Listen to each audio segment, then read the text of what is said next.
இன்றைய நாள் இனிய நாளாக அமையட்டும். நான் உங்கள் சஹாரா கவிஞன் என்ற ஒரு செய்தியோடு.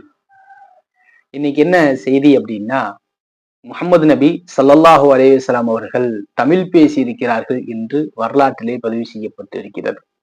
அதை பற்றி தங்களோடு பகிர்ந்து கொள்ள ஆசைப்படுகிறேன். என்ன வரலாறு அப்படின்னா, அருணகிரிநாதர் அப்படின்ற ஒருத்தர் முருகனை புகழ்ந்து திருப்புகழ் அப்படின்ற ஒரு இலக்கியத்தை எழுதியிருக்கிறார்.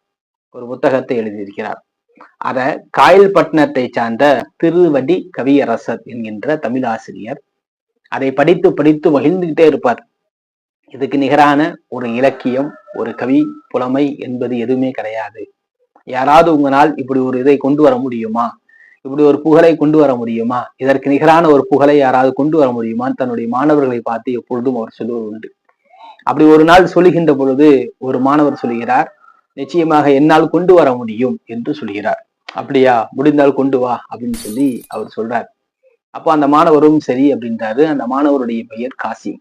அவர் சொல்றாரு, கட்டாயமா நான் கொண்டு வரேன் அப்படின்ட்டு.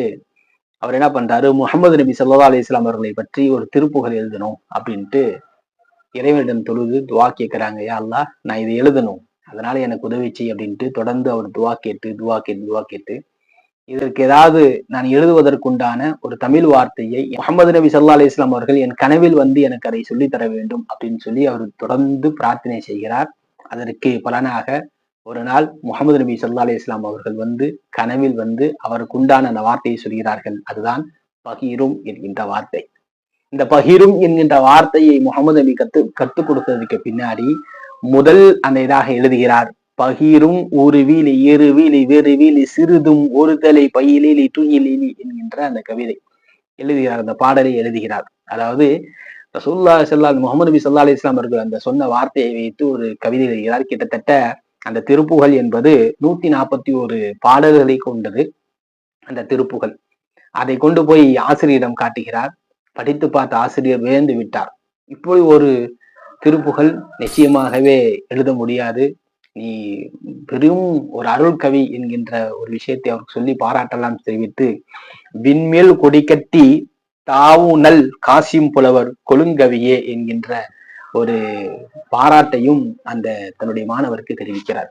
இதுல முகமது நபி ஸல்லல்லாஹு அலைஹி வஸல்லம் அவர்கள் சொன்ன அந்த வார்த்தையை வைத்து அல்லாஹ்வை பற்றி உண்டான ஒரு புகழை தான் முதல் கவியாக படிக்கிறார் காசிம் புலவர். அதுல அல்லாஹ்வை பற்றி சொல்கின்ற பொழுது, அல்லாஹ்வுக்கு அதுங்க உருவம் இல்லாதவன், அருவம் இல்லாதவன், பயம் இல்லாதவன், தூக்கம் இல்லாதவன், உறக்கம் இல்லாதவன், சோம்பன் இல்லாதவன், துணை இல்லாதவன், இணை இல்லாதவன், இவன் தான் இறைவன் என்கின்ற அந்த ஒரு இதை வந்துட்டு அல்லாஹ்வை பற்றி காசிம் புலவர் எழுதியிருப்பார். அதுதான் அவர் எழுதியது. முகமது நபி ஸல்லல்லாஹு அலைஹி வஸல்லம் அவர்கள் பேசி அந்த வார்த்தை பகிரும் என்ற அந்த வார்த்தை தான் என்று வரலாற்றிலே பதிவு செய்திருப்பார்கள். நன்றி. நான் உங்கள் சஹாரா கவிஞன்.